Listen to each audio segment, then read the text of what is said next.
Chapter 5.60.015 to shorten the application deadline for a public fireworks display. Ms. Archer, I believe you're going to take this. Yes, thank you, Mayor, council members. This evening before you is an ordinance that would temporarily modify the application deadline for public displays of fireworks. And to clarify, a public display of fireworks is a large scale public showing of fireworks as opposed to at-home use of fireworks. The city regulates these types of displays at Chapter 5.60 of its municipal code. And these are set aside special events specific to displays that have their own set of application processing, including detailed conversations and reports from the fire marshal, and that fire marshal provides input as to the particular display that is proposed. Another unique aspect to public firework displays as opposed to your regular special event timelines is that a public firework display application must be submitted 40 business days prior to the event. So consistent with direction from council with regards to a slow and cautious reopening of the city, the city council, or excuse me, the staff have prepared this ordinance to temporarily modify that 40 business day requirement, which would foreclose any public displays of fireworks until approximately October of this year, depending on the timeline. And to shorten it to approximately, I think the staff recommendation is a 20-day as opposed to 40 business day turnaround for applications for firework displays. This ordinance would make that a temporary modification. So the 40 business days becomes 20 days only as to applications received for events to occur after the full reopening, the estimated full reopening of the state to occur on June 30th through the end of September. So events that will occur after September would be still subject to the 40 business day application requirement. This ordinance would also require that applicants execute an addendum to the traditional public display application form that calls for or that requires that they acknowledge that the display is subject to all then applicable regulations and guidance with regards to COVID-19 and public health and safety. It would also clearly identify for applicants that if the governor does not reopen on June 30th, that the city reserves the right to rescind the permit or to make any necessary modifications to the permit if there's anything less than a full reopening. It also flags that the permit does require approval by the South Kitsap Fire and Rescue, as I mentioned, and does not guarantee that South Kitsap Fire and Rescue is going to timely approve of the permit application. And it also puts the onus on the applicant to comply with any and all state and local regulations with regards to labor and industry standards for the display company's own operations for the display. Another impetus for this ordinance is that the city is aware of a potential event that is potentially or requesting to occur on July 10th of this year. So this ordinance would be well received insofar as there is interest for an event to occur on July 10th, assuming, as I laid out, that the state is reopened and assuming that all requirements set out by South Kitsap Fire and Rescue and the police department are met. So the last thing to note, public firework displays are an administrative task, meaning that the staff will review the application and determine whether it's met the provisions of the code. This ordinance merely modifies the application timeline by the council. So the council isn't approving of a particular event this evening. You're merely considering whether you're interested in receiving applications for events to occur July, August, and September, assuming that COVID-19 reopening has occurred. And I'm happy to stand for any questions. Councilmember Clausen. Mr. Mayor, I move to adopt an ordinance temporarily modifying Port Orchard Municipal Code 5.60.015 to shorten the application deadline for public firework displays subject to condition. Second. Motion by Councilmember Clausen, a second by Councilmember Rosa Pepe. Is there any discussion of this item? Councilmember Cacciardi. I have a procedural question. We normally don't have action items at work study, so should we be offering up any sort of a public comment period when we have action items at a work study? Just not certain. It's a good call. Yeah, it's a great question. So by state law, this type of an action item does not require a public hearing. And under Right. the Open Public Meetings Act, you're not legally required to offer public comment, but for a public hearing required. But that's absolutely the council's discretion if you wanted to add a comment period this evening. This ordinance was included in the packet just as it would with a regular meeting, and was available and published in the same form. So We did not although re- we call this a work study, it is technically a council meeting since it's on the calendar and we publish the agenda. Correct. It's a regular meeting of the council, so you are allowed to take action, assuming there isn't any prohibition, and I don't see a prohibition in your council rules. Right.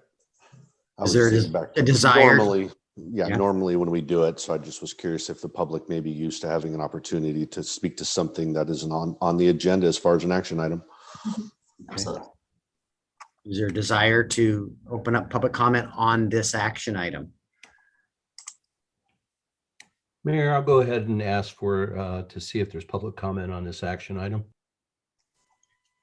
Others, heads nodding yes, no, okay. Fine. Okay. And so members of the public, if you would raise your hand if you wish to provide comment on this item, you'll be provided 3 minutes to address the council, and just use the raise your hand feature and the clerk will acknowledge you and bring you into the council meeting.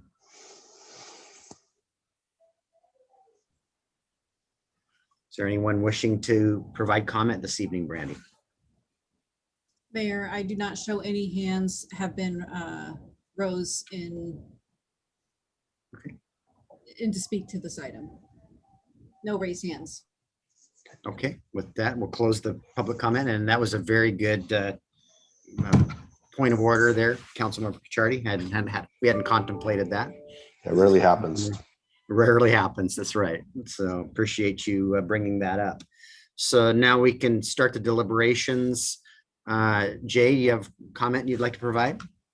I strongly support this. I think that it'd be good for businesses downtown. I think it'd be good for the public. I think there's some safeguards that Charlie talked about regarding if the governor doesn't open. I'm sure we've all watched the news with watching various states reopen. I think it would be a good shot in the arm. I know that we would probably get additional crowds, but quite frankly, we get additional crowds anyway when we have our fireworks displays, because very rarely do we are on the same night as Paulsbo or other folks. So I'm fully supportive of this, and I think there's enough safeguards to protect us if it doesn't happen. Councilmember Cacciardi? Yeah, I have some concerns over just the timing of this. We just don't know what our governor is going to say on June 30th to be exact. And I would just hate for us to put out a sense of false hope that this application goes out, later this week. They contract, and perhaps with the vendor that is going to be handling all the fireworks, and perhaps they can't get out of that contract. And then something changes post June 30th, and then we've kind of created a bit of a mess. I am more of in the position to say, before we start making additional exceptions, we're 15 days away from probably understanding what's going to be expected. And I'm leaning more towards just waiting until that next guidance before we are in a position where we may regret something or have to try to unravel something that may not be unravelable. Councilmember Clausen? Yeah, I had similar concerns, Sean, but the more I look at this and the more I think about it, everybody's going into this with their eyes open.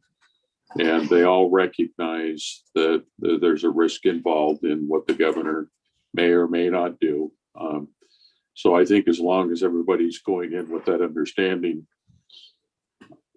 hopefully the governor is going to open the state back up. And if they do, we've been under this lockdown for a long, long time. And I think people are anxious to get out and start enjoying whatever the new normal is going to be. So I certainly appreciate what you're saying, but I guess I've accepted it as everybody understands what their risks are in this. So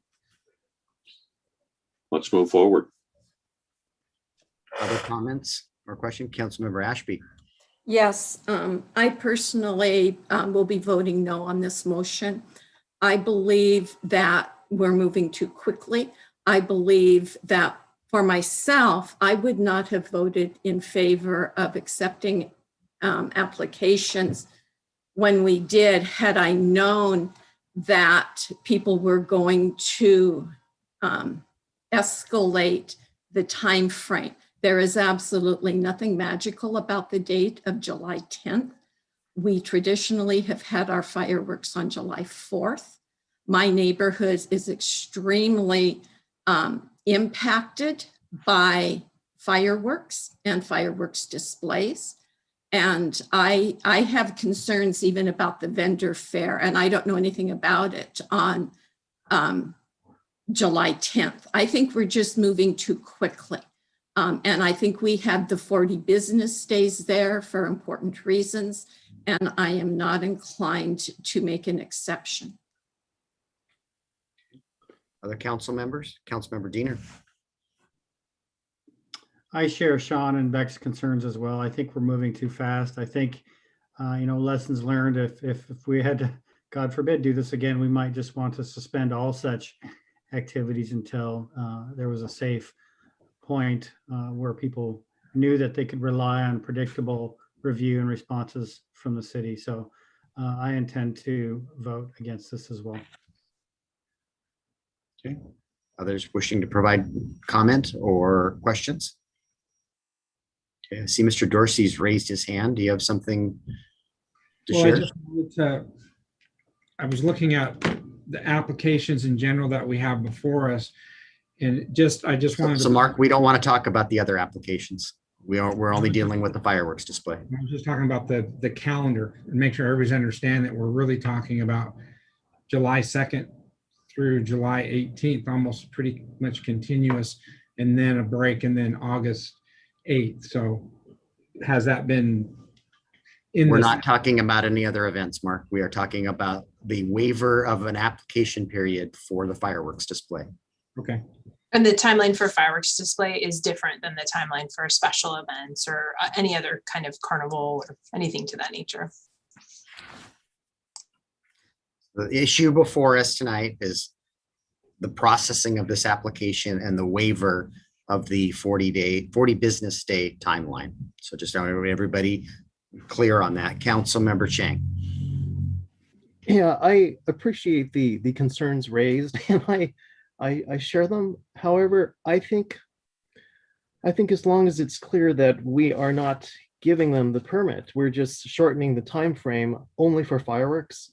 I will support this narrow exception.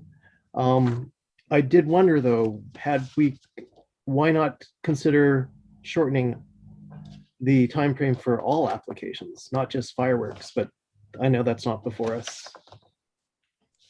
And on that point, I would say that, maybe it's interesting that we had this 40-day clause when it was originally put there. And I think right now more than ever, we need the 40 days to be able to sort through all of just kind of the unique things that are faced with us. And I'll stop there. Any last comments, questions? Okay, the motion before you is to approve an exception for the timeline related to the shortening of the application deadline for a public fireworks display. Is all in favor? I think we should raise our hands. All in favor of approving? And I see 4 votes to approve. Those wishing to deny, can I see a show of hands? And I see 3. So the motion passes 4-3. All right, we are on to our discussion items now.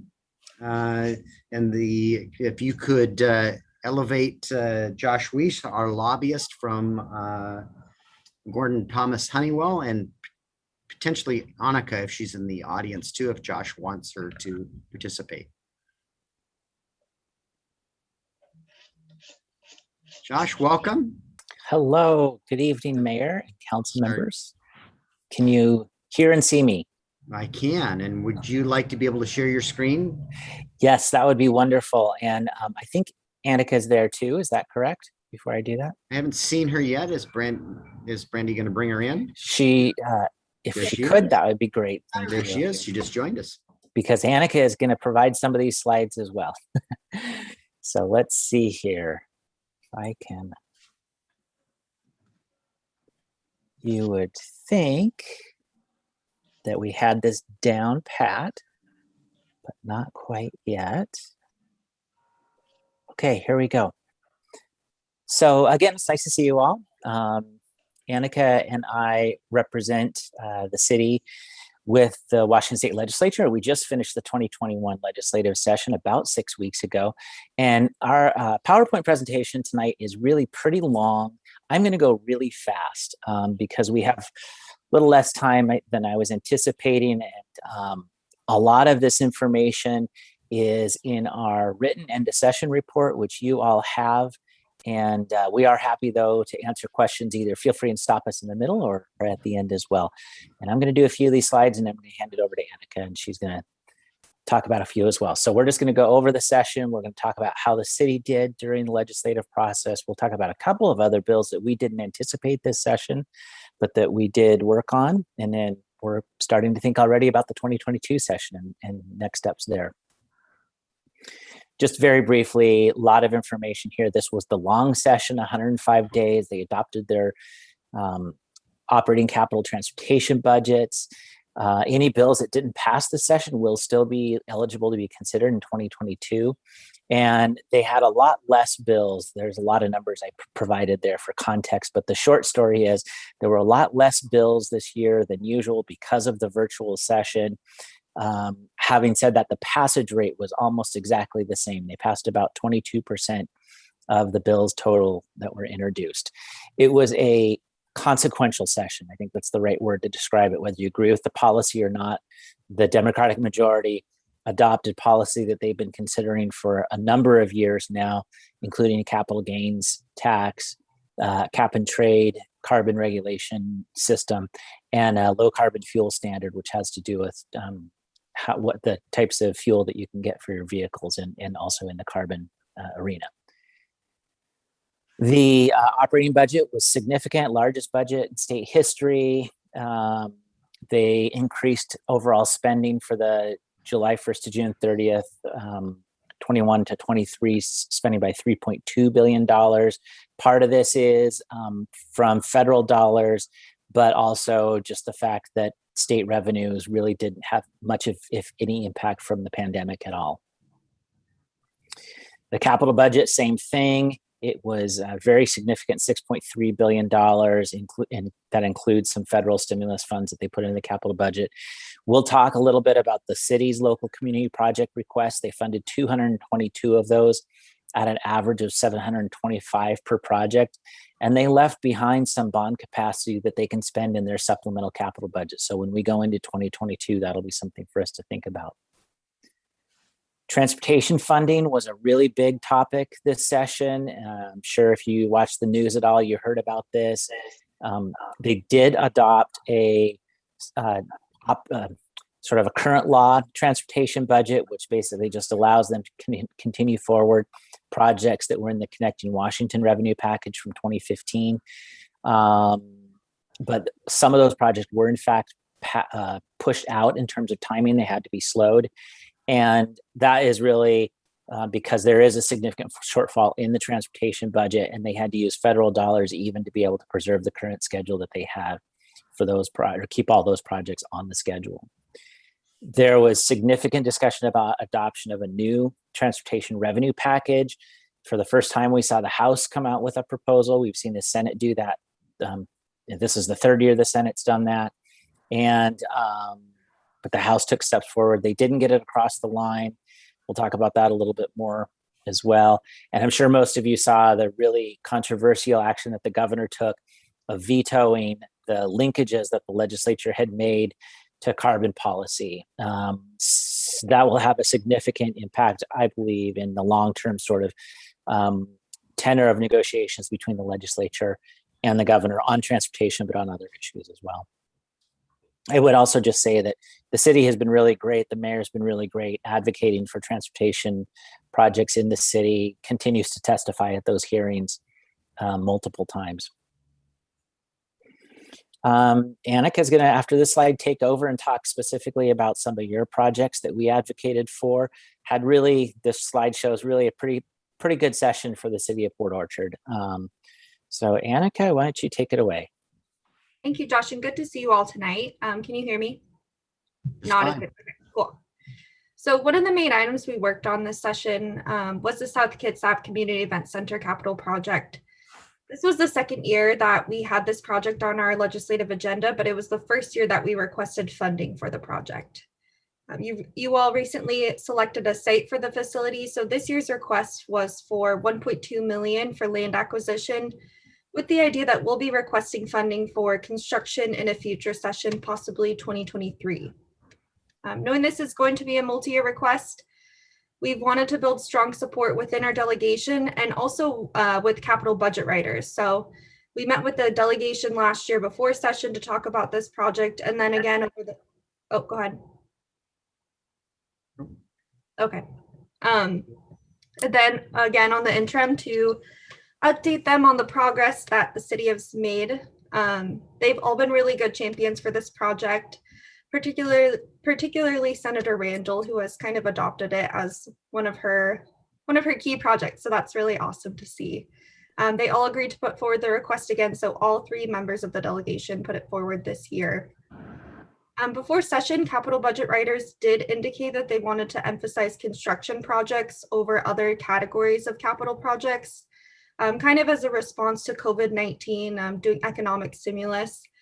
So since this wasn't a land acquisition request, we reached out to House Capital Budget leadership, Representative Theringer, and then also Ranking Member Representative Steele to build their support. Ultimately, we did receive full funding in the budget. We received 1.236 million, so actually a little bit more than we requested.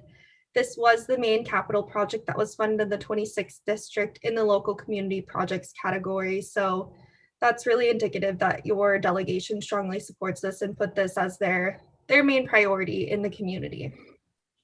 We also did hear more interest from the capital budget writers that they would be interested in a tour at some point of maybe the site that you guys selected, or just to hear more information about the design as that progresses. That would be good to do before we make a construction ask. So sometime in the next few years. Next slide, please. We also put forward a transportation request this year, the Cedric Roundabouts project, which would construct 2 compact roundabouts, our SR 160 and SR 16. You are all very familiar with this project, and so are your legislators. This has been a priority of the city since about 2016, after WashDOT completed the SR 16 congestion study. So transportation leadership is also pretty familiar with this. We did a tour of the site, I think in 2019, the interim before 2020. So strong familiarity with this project in our community and also with transportation budget writers. We've received mixed support on this project in the past from our delegation, particularly from our House members, but again, all 3 members did agree to put the request forward this session. As you know, a revenue package wasn't passed this year, but both proposals did fully fund the project. So $6 million in the House and $7.44 million in the Senate. And in previous versions of the Senate package, this was also fully funded. So at this point, we are looking pretty good to be funded in a package. When it does pass, I think as Josh mentioned, there's talk of special session in the fall still to pass this revenue package, but we are looking pretty good for this project. Next slide, please. The city is still working on completing the pilot project that's associated with the Foster Pilot Program. You all remain very involved in the work group, which is called the Legislative Task Force on Water Resource Mitigation. This is legislatively authorized, so It was set to expire at the end of this year, needed to be extended. As of the 2020 interim, only one pilot project had submitted the findings. So over the interim, the task force met and decided that they needed an extension in the capital budget. We met with Senator Randall, and also when we talked to Representative Theringer, who writes the capital budget, we reminded them that this program needs to be extended and also that the city is involved in it. The final budget did extend the work group until November 15th, 2022. So kicks it out about a year. At this point, there aren't any meetings scheduled for the task force, but we will continue to monitor that and let you know when they are posted. We also supported the Department of Natural Resources Derelict Vessel Program. We supported increased funding for this program. This year, there was not additional funding for the program, but funding also wasn't cut. So the program remains at $2 million. The budgets did include $250,000 for a vessel recycling program, then also for enforcement of derelict vessel statutes. So that is new funding. Next slide, please. Culverts. So we thought maybe the legislature would provide some funding to local culverts this year, possibly utilizing some federal funding. They did utilize federal funding, but they used it to pay for their state obligation, which is about $3 billion in total. So local culverts remain unfunded by the legislature. They've continued to maintain a position that cities should utilize the Fish Burial Removal Board program, which it's a competitive capital grant program. It's a ranked list, and only a few projects get funded on this list. So it's really not a comprehensive solution to funding local culverts. So this was a little bit disappointing this year. There was funding provided in the transportation budget to take an inventory of city-owned culverts. So that will be happening over the next year. A few other things. We were monitoring bills this session to see if legislators would make changes to locally approved TBD funds. That was something that people were throwing around after Initiative 976 with the whole car tab controversy. The legislature didn't take up this issue this year, so city TBD, locally approved TBD funds remain intact. We were also looking for opportunities to make municipal newspaper notice requirements a little more flexible. They also did not take up this policy issue. And I think as Josh said, they were focused on 5 key issue areas this session. So still lots of bills, but not as wide a range of issues that they usually take up. They did pass down some federal funding to cities. $2.2 billion from the CARES Act was allocated. Some of this was passed down to local governments. And then they also allocated American Rescue Plan money through the operating and capital budgets. They provided $4.25 billion total and then set aside $1 billion for the future. So there will be a little more federal funding in the next session to spend. Finally, we monitored police reform legislation, which there are a few highlights of the legislation that passed included in your written end of session report. Okay, thanks, Annika. I'm going to take it over from here. I think I just want to emphasize really quickly before we leave your legislative priorities, how significant, I mentioned that the average local community project was $725,000. So getting that $1.2 million for the community center is really above average. And I also want to emphasize that on the Foster Task Force, I really do think it was the city making sure that we were talking to Senator Randall right at the right time and getting her capital budget leads to make sure that that was included in the final budget. They may have caught that if we hadn't been asking for it, but I'm not sure they would have. We saw it directly after having conversations. So that was very nice. I'm not going to spend too much time here. There were a lot of other bills that we spent time on behalf of the city that were either opportunities or risks. Responding to the Blake decision at the end of session, middle of session, the Supreme Court threw out criminal possession. The legislature did respond. Now the bottom line is that diversion's required. They provided some funding for counties when you're dealing with resentencing these individuals that are in jail now. And they provided a whole lot of resources for a broader diversion system. But we just heard today a report about the Administrative Office of Courts and how they're looking at addressing this issue. And really the municipal court sentencing new offenders going forward is really sort of their third tier out of 3 of concerns. And so that won't be the priority for the short term. There was a significant bill passed that had to do with preempting city authority on where you allow and zone both transitional and permanent supportive housing, but also emergency shelters and housing. Was a very difficult bill that we ended up not loving the position on at all. It started out as a horrible bill, and we really just weren't able to get very much traction at all. Extremely difficult piece of legislation. We did fight against a bill on utility liens that would restrict cities from being able to put liens on utility accounts that are in the landlord's name. So you can only put a lien on an account that's in the tenant's name. For the third year in a row, that did not pass, but is also a threat. There were a lot of Growth Management Act bills. They did not pass any of these except for the Senate Bill 5368 annexation reform, which gives cities and counties a new tool to accomplish annexations. They did also set up in the budget a legislative task force to continue to review changes to the Growth Management Act. I think this is the third biennium that they've had a task force or study going on about GMA improvements. So not sure where they're going to get this one across the line or when.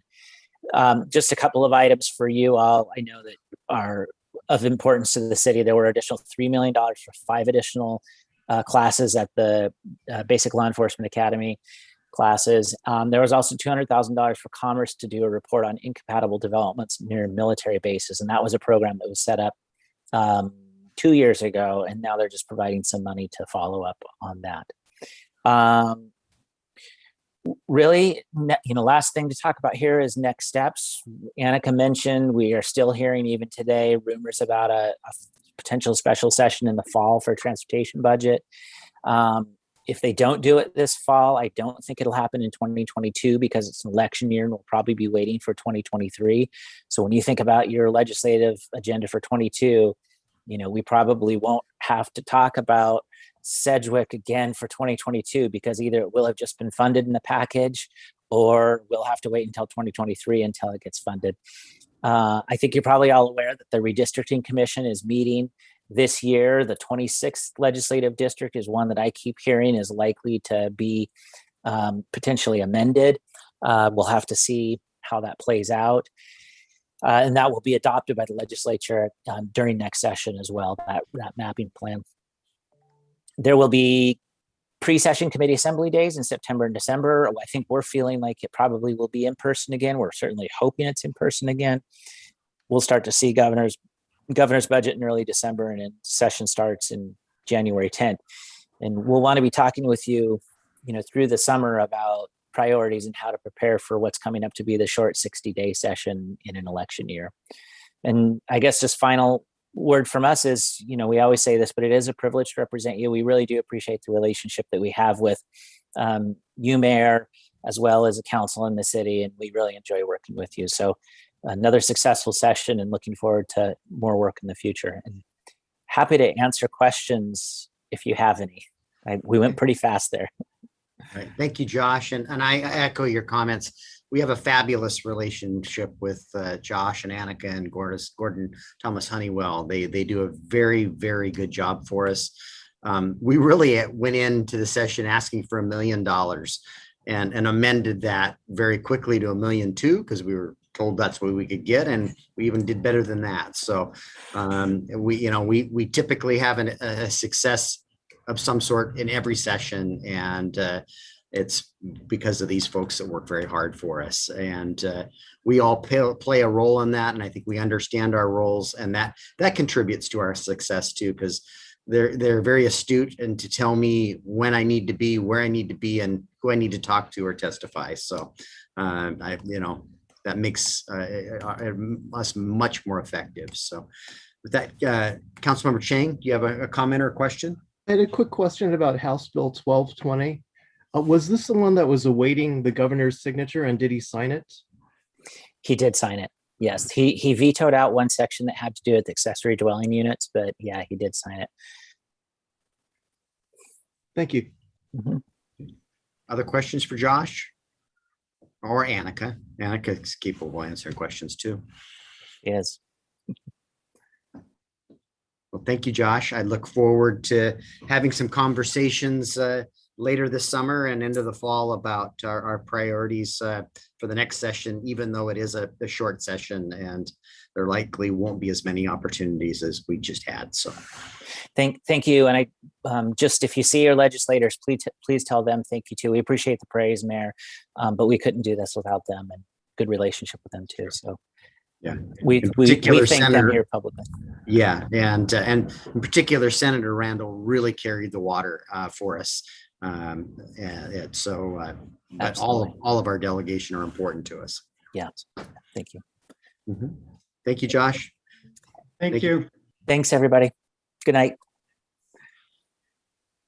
All right, we're going to move on to our second item this evening, which is an ordinance adopting the, it's actually where it's this discussion item. Next week, we'll be adopting this ordinance, hopefully. The planned action EIS for the downtown some area plan. And this is Mr. Bond's presentation. Yeah, thank you, Mayor. Good evening, members of council. Before you tonight is an ordinance that would have the effect of adopting a planned action EIS for our downtown sub-area plan. And if you'll remember back to our May council meetings and work study meeting, we walked you through the final sub-area plan, and it was our intent to adopt that on the meeting of May 25th.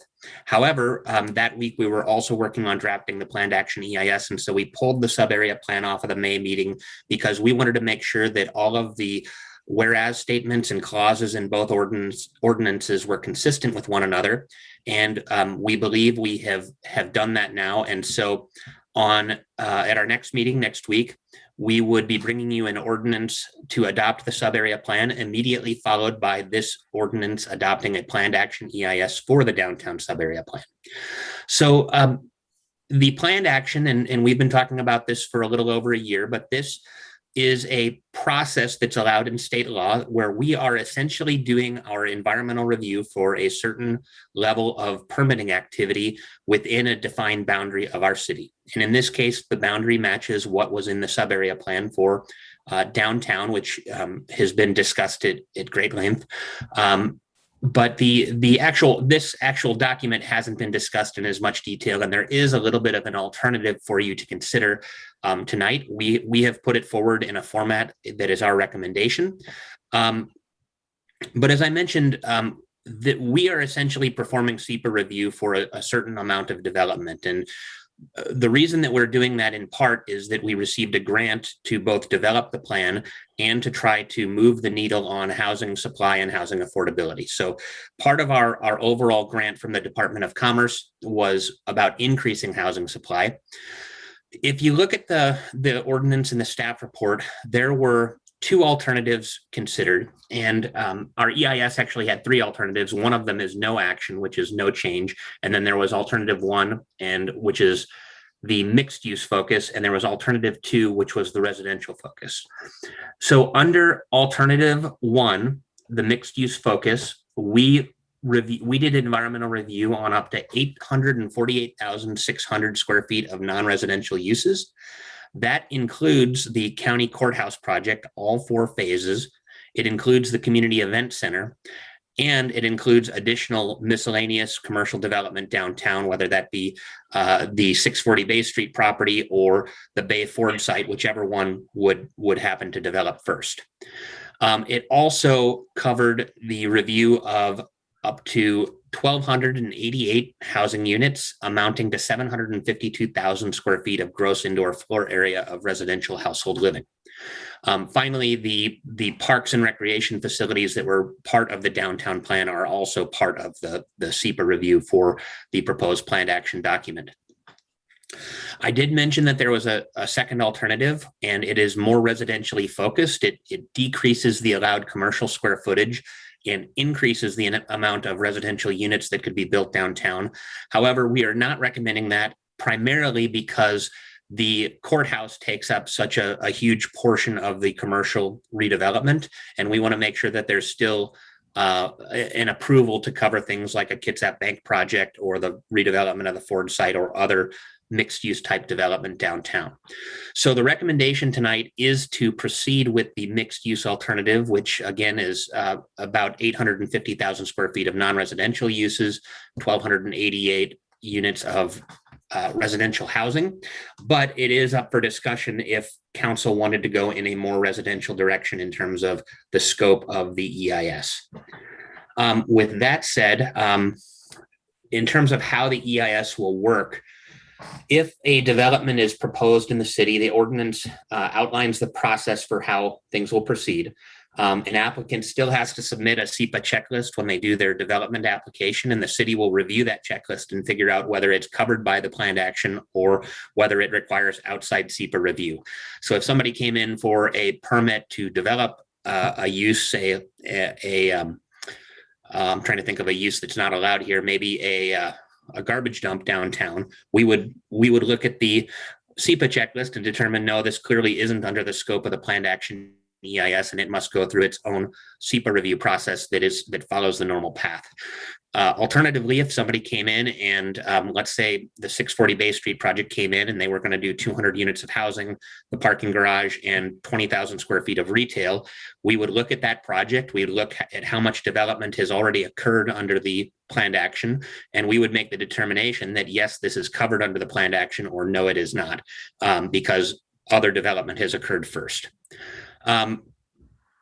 We will have to track how much development is permitted under this process. And this ordinance is only valid for about 10 years, and we have to review it at 8 years to make sure that we still want to keep it in place.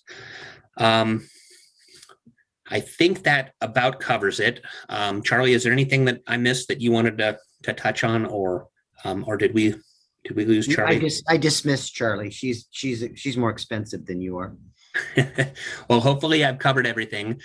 So the recommendation next week would be to adopt the sub-area plan and then adopt the planned action. I guess the only other piece of the planned action I wanted to mention is that there is specific mitigation in the EIS that is required. For instance, all projects using the planned action do have to prepare a cultural resources assessment.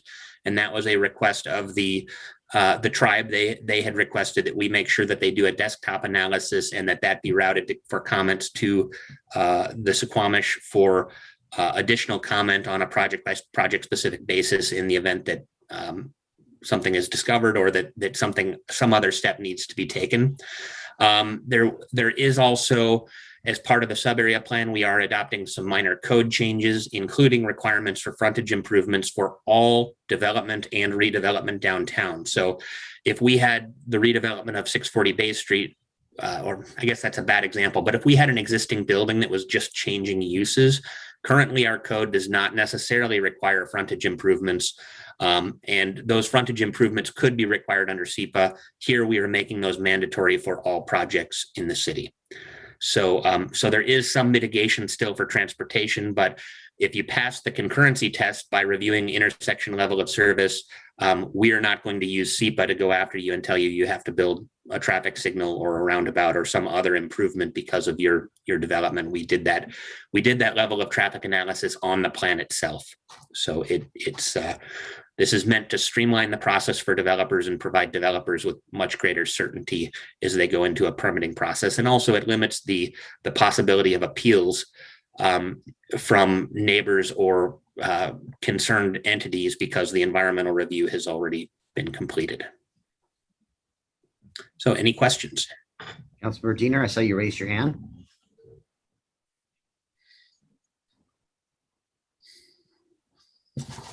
Nick, is there a threshold by which redevelopment would not trip frontage improvements? Well, under the proposed code, no, because it's tied to the building permit requirements. But under SEPA, if any project comes in that's categorically exempt, it's not going to trigger SEPA anyway, and so it's not coming in under a normal SEPA process or the planned action. So so all projects, if they meet what was put forward in the May work study meeting in the ordinance for the sub-area plan, we were adding language to chapter 20.202. And if you remember, there was a table and it said, if you're doing new construction, this is the type of improvements that's required. And this is the cap. In the case of new construction, there is no cap on what sort of offsite improvements are required. If you're doing changes of use or remodels where the value is less than 50% of the building, we are stating in code that we will not make you do more than a certain amount of improvement to make sure that we're not prohibiting redevelopment of existing uses. But if we've got cracked sidewalks out in front of a building or ADA ramps that are substandard, we can at least require those things to be fixed. Thank Other you. questions? Other questions for Nick? Go ahead, Brett. Nick, I'm still chewing over what you suggested as the proposed density, that's the wrong word, and the alternative. And I was looking at them. It looks that, for example, the 1288 units versus the 1610 units. So in the case of the alternative, it looks like there'd be 25% more residential units. Ironically, those residential units would average a little bit bigger than the 1288, maybe by 40 feet, which is probably not significant. But what I was of course thinking that it's too bad that we have to guarantee so much of the non-residential to the county, like 80% or more. But what is your sense of the demand? If you were, I guess you're still thinking there would still be a lot of non-residential demand. Well, I can address some of that. I mean, I think we're very hopeful and at least confident of the bank's plans, and the mixed use project across the street isn't as far along as the community center and the bank's project is. I don't know, the county is, they're taking a pause because of COVID and whether they need to build what they designed and whether they need to go back out and design a bit more of it. I would hate to see us miss an opportunity to redevelop the Ford site if we can get Mr. Titus to go to a different location in the city by squeezing this. It'd be just my personal opinion of that. And if we did squeeze it in, he decided to move forward, that might, prevent him from moving forward with redevelopment of that site, which would be tragic in my opinion. I agree with you there, Rob, but isn't he leaning towards residential redevelopment of his site? It's in the, go ahead and speak to that, Nick. The sub-area plan is calling for that to change to commercial mixed use or gateway mixed use. I can't remember which would encourage residential over commercial. So it's an 80% residential, 20% commercial, but there still aren't, that's not that big of a site for residential development. I think 1,288 units is actually a pretty big change downtown. That's considering the number of apartments and single family houses currently in this district, that could be doubling the population. I'm just spitballing here, but I think that's roughly how many houses are within the sub area, including condos and apartments.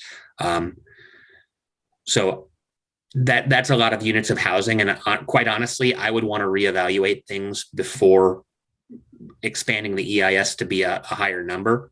I think that we would want to check in once we've gotten to that point, and we may want to do another one of these down the road, but the impacts and the background conditions for traffic and other concerns should be looked at again.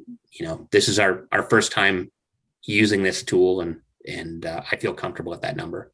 I also think that keep in mind the county is seeking a development agreement to phase the courthouse. And so we could potentially just include phase one of the county's project in this, but that means that the development agreement has to go through a full SEPA review because this EIS can't cover the whole contract. So it's important to make sure that the county's square footage is accounted for in these numbers. And if you take the county 580,000 square foot campus plus a bank, a community event center, and a little bit of retail, the commercial is totally exhausted. And I think once we have these residents, we're going to need more commercial space. So that's why we've recommended the mixed use alternative. Councilmember Cacciardi, did you ever have a question? Yeah, I was just going to say, we discussed this also at our Economic Development Committee meeting yesterday. And I know one of the takeaways looking at these numbers is, personally, I think that the county project is just a little bit different. And so I kind of look at what the delta is. And so leaving the 244,000 square feet and comparing that to the 752 of residential, it's about a 3-to-1 ratio for the rest of that area, residential versus commercial. And it seems like a pretty good balance. And as Nick stated, 6-8 years from now, we could, take a look at this. I doubt we're going to develop 1,300 residential units down there and an opportunity to go. But by limiting it to the 69,500, I could see we could run out of space really simple just with some of the talks that are occurring down there now. And you made a good point. 8 to 10 years from now, if we haven't used this capacity, we can extend this ordinance beyond 10 years, but we are required to check in and kind of do a supplemental review just to make sure that the conditions haven't changed. But I would be surprised if we hit either of these numbers in 8 to 10 years. I agree. Other questions or comments on this? Okay, we'll be looking to take action on this next week at our business meeting. And because this is our last meeting before the grant comes due, we have to submit our reimbursements, which means this has to be adopted next meeting. If you have any questions between now and then, please reach out to me ahead of time so that we don't miss our deadline. Okay. Thank you, Nick. All right, we're to our last business item because we tabled item 3, which is the City Hall reskin project. Mark and I pulled this off of last week's agenda because our meeting got long and this isn't really time sensitive, but I'm going to share my screen. I know this is in the packet, but just so that we can discuss this. These images only relate to the solar canopy that previously was displayed as kind of a sonic drive-through type thing. And I think we've got some much better images now than we had before. So there are 2 options here displayed, and I think there could be even a third option that we may want to discuss here this evening. And so this first option is a 1,600 foot solar array that would produce 20 to 25% of our peak demand electricity. And it only covers what are currently the chillers in that chain link fence and the parking stalls where Mark Dorsey and the administrative vehicle are parked. I'll give you a little better picture of that. This is what it would look like. So it wouldn't cover the building that's already there. The next version, which is a 3,200 square foot array, looks fairly similar to at the street level, but from above you can see that it's covering not only the parking but also the building that's there, and puts a solar canopy over both of those. That array would produce 40 to 50% of our electrical needs, peak needs. And then here is an over, from over the top of it, you can see the 1,600 and then the additional 1,600.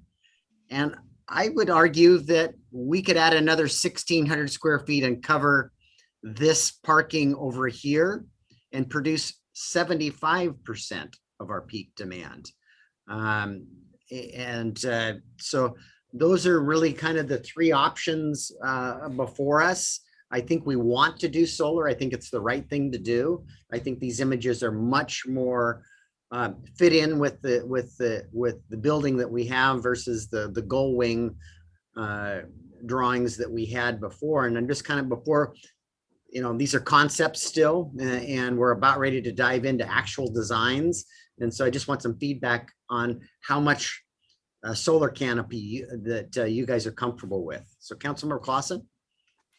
Yeah, I think I would have a tendency to agree with you, Mayor, and by extending that to what I would refer to as the east, covering those parking stalls going more towards Prospect makes all the sense in the world.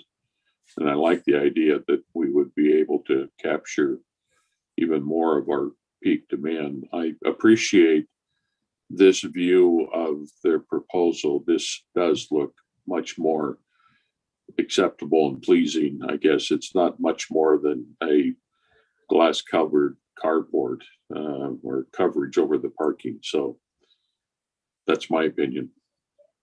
Councilmember Kuchardi. You're muted, sir.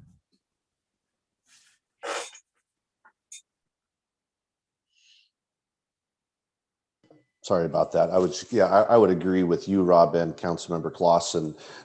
Something that gets me thinking of 75% of our peak usage. I wonder how many days a year that represents 100% of actual usage, because we're not at peak usage that often. And so that's encouraging. Yeah, I think you're right. Our peak usage is those coldest days, because now we're going to have electric heat here, and so it's our coldest days and our warmest days are going to be our peak. And on those moderate days, we're probably producing, if not all of our electricity. So, Councilmember Rosa Pepe.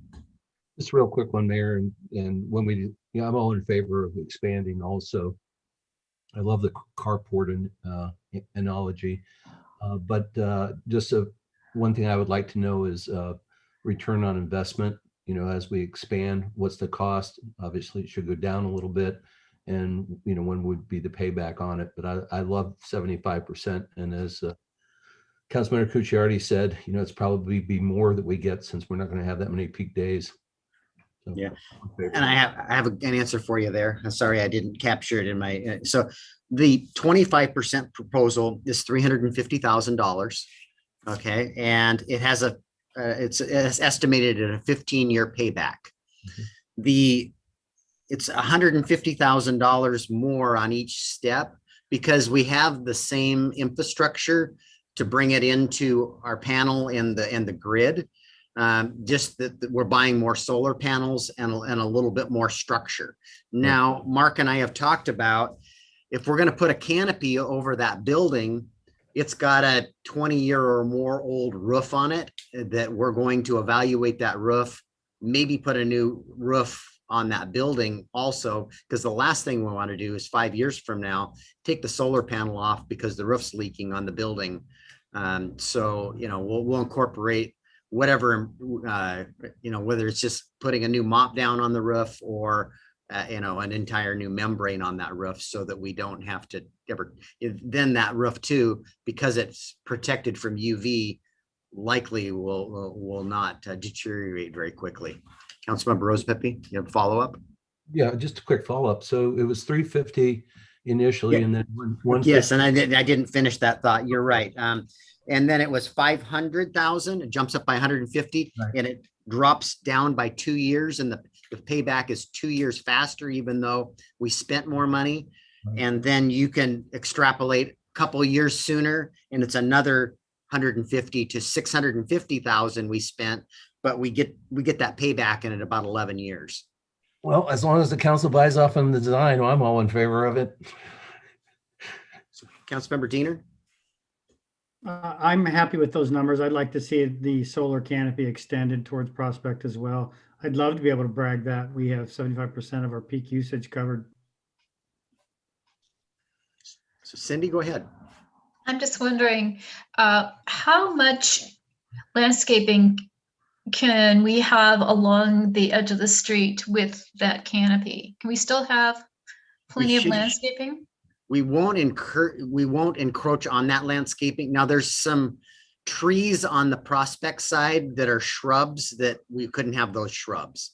But on the street side, for sure we'll need to prune those trees because we don't want the trees over the top of it. And we might need to evaluate whether the pine trees on where the sunny side over there on the south, where the sun's passing over, whether or not those are the appropriate trees, and we need to plant something different there. So, but we would still have landscaping on the two street sides for certain. And it's just whether we know we need to prune those trees because they're tall. And they're underneath utility lines anyway. We should be pruning those. But we may need to evaluate whether we have the appropriate plants on the Kitsap Street side and putting different trees in there. So these panels would be flat, right? They're Yes. flat. Yes. Is there any problem with a flat surface and maintaining them? I'm not aware of any, but it's a fair question to ask the designers. It's pitched a tiny bit, but I mean, Fred, you've got solar panels on your house. What's the maintenance on them? I don't know. None yet for my panels, but I like the 75%. I imagine there is a pitch, at least for the stormwater, and also the pitch would probably better catch the arrays at certain times of year. As a general observation, the technology has really improved over the last few years. Had I gotten my panels now, they would be much more powerful. So I'm really kind of jealous about the improvements in technology. Yeah, the panel, what was shown in the graphics is mainly just kind of a graphic of showing the extent of the framework. The actual panels do have a tilt to them. Yeah, I think the whole structure will a bit. It'd be canted a little bit like a carport. It'll look a bit like a carport. Is there anywhere along the street, Kitsap Street, that someone could actually jump onto the roof? No. No, it'd be taller because we've got some venting in those roofs, in that roof on that building. So it'll probably be a foot, a gap between that and you can't get on that building. So there's no way somebody without a ladder could get on top of the solar array. That's cool, because we started our discussion tonight about some destruction that recently took place in a new building. I just wondered. And so it does make a lot of sense. If we could really capture that kind of savings, I can't imagine why we wouldn't do this. Okay. Wonderful. All right. That is it for tonight. That was the last agenda item, and I'll stop sharing my screen. I'm sad to say I don't have a mayor's report, but I'll make sure I've got a good one next week for you. But what do we have for the good of the order? Councilmember Rosa Pepe? Yes, Carrie asked me to pass on, and I'll ask her to ask Nick to send out an email. We've had difficulties settling on a date for land use meeting. So for staff and for members of land use, when you see this come out, please let her know to see if we can get something scheduled, even still scheduled for this month, or if we have to postpone at least next month, we'll have some dates. And that's my public service announcement. So thank you. Okay. Other good of the orders? Hearing none. Look forward to seeing you on Zoom, hopefully for our last Zoom meeting next week.